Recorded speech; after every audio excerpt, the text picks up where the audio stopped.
Hello, everyone, and welcome to our webcast session.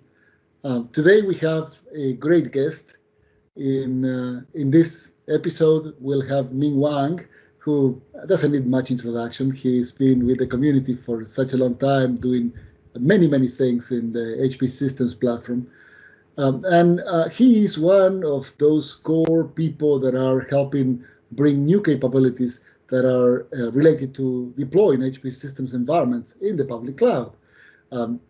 You've probably been by now aware of some of the important changes that are going into HPCC to support better and more efficiently public cloud environments, for example, in Thor. You've seen also usability enhancements to do better deployments, to manage dynamic environments and other things. But the core work behind all of that is how we package that. How do we test those things? How do we ensure that we have no regressions as we add new capabilities? And Ming has been involved in many of these things over the past, several years.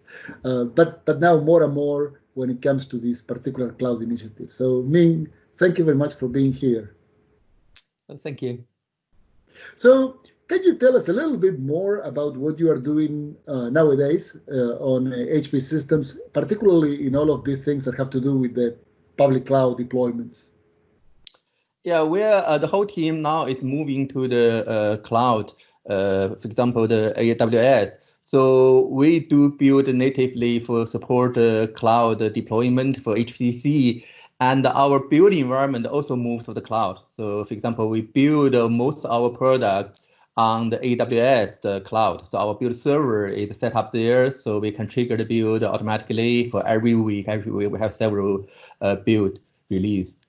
And also we have some other type of the build support. For example, the VM type, we also build the Docker containers for the VM to include the platform and the plugins.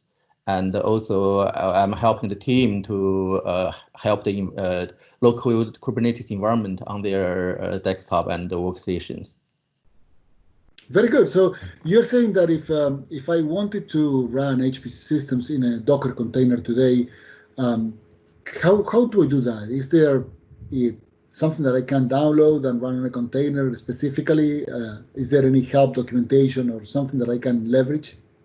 Yeah, if you want to have a latest deployment on Kubernetes, I think Richard have a blog to how to help you to how to deploy on your local Kubernetes. Now you need to set up your local Kubernetes environment.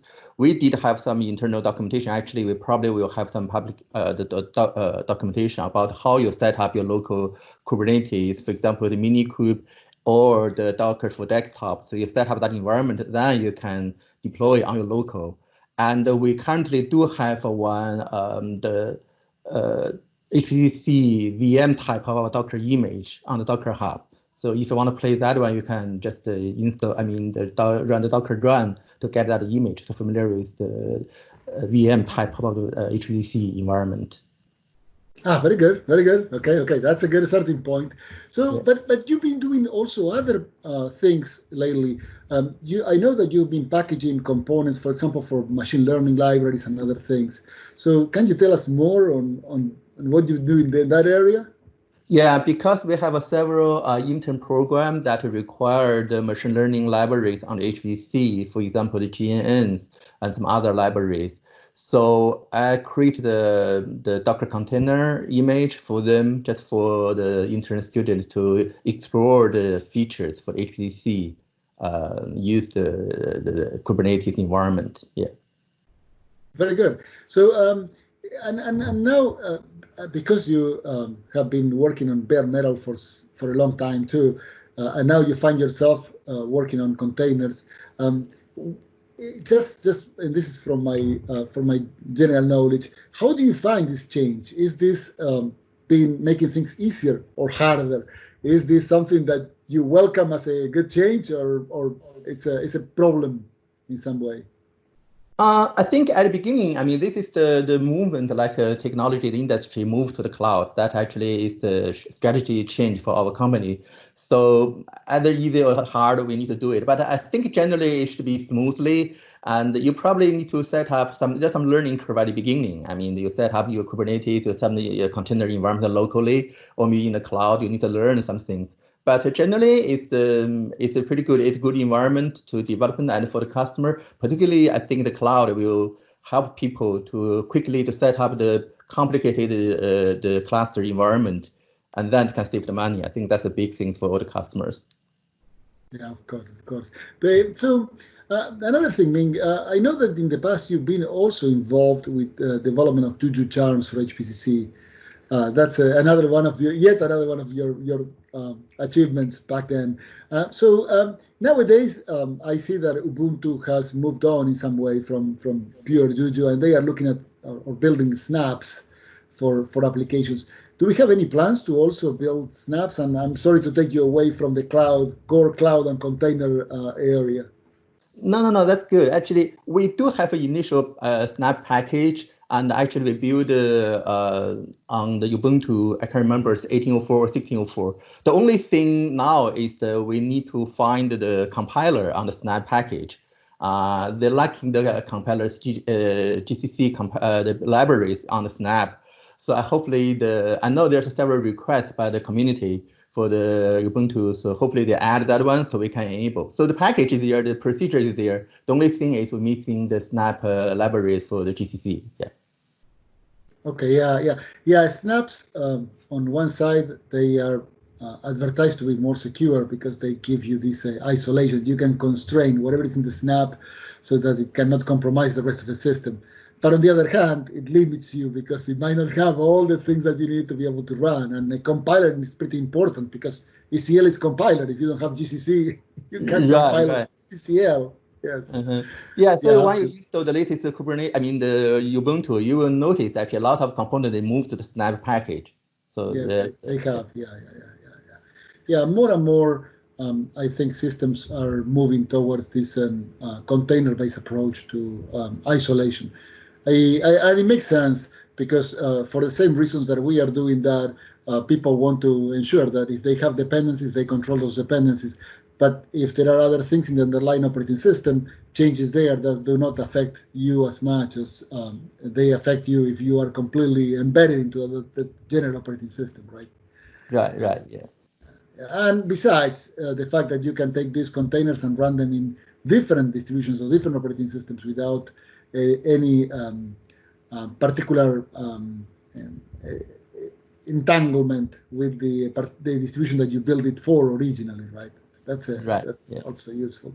So, but tell me a little bit more about where we are going. So, what do you have next in your roadmap? What is that you are working on or planning to do in the next few months? Yeah, I think for myself, my project mainly is to help the team to familiar with the Kubernetes environment, to help each individual developer in our team to get started on their work to move to the cloud-based. And my previously concentrated on the AWS. That, for example, for the current HPCC, there are no out-of-box solutions for the shared volume. So you need to develop your own solutions. So we actually, in the latest release, we did add the EFS, the shared volume type of the server, so people can use that one. We will have a blog for that topic also, so people can deploy the HPCC Kubernetes solutions on the AWS. At the same time, I mean, we will have Azure, so we will move a lot of work to the Azure. For example, we probably move our build server, particularly the Windows build server, to Azure. And also, we will set up the Kubernetes environment to let everybody easily can create a Kubernetes and use the Kubernetes deploy our HPCC. Another topic, actually, I'm working with one student for the Google Cloud. So because our company will support Google Cloud, and there are very nice features from Google Cloud. For example, the emphasis that to actually modernize the Kubernetes managed platform.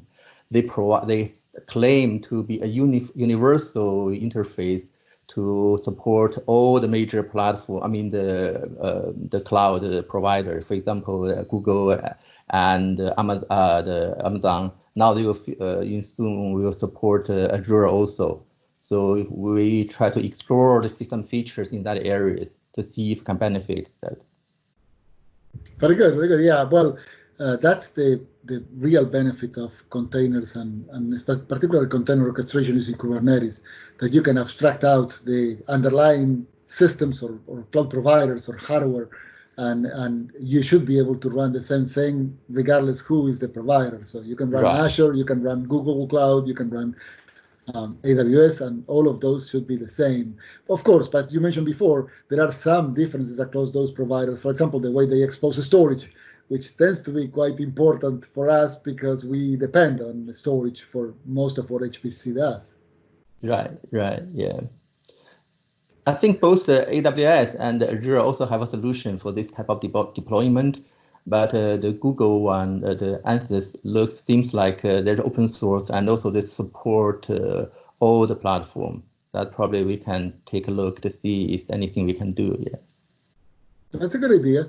That I think can give us additional capabilities there. So this is very good, Ming. I think you have plenty of things on your plate and lots of good progress in a number of areas. I am really particularly interested myself in some of the experiences of those interns, those students that are now working with HPCC, because I know that they will be trying some of these cloud capabilities. So it will be interesting to see what happens after that. So we might need to have another talk in a few weeks and see how that went. Sure. Yeah, I think all of them will have the Tech Talk sessions to show how their work, what is their work, what's their progress, and they can contribute to our community. That'd be great. Yeah. That would be great. Thank you very much, Ming. This has been great. You can. Thank you. Thank you. Bye.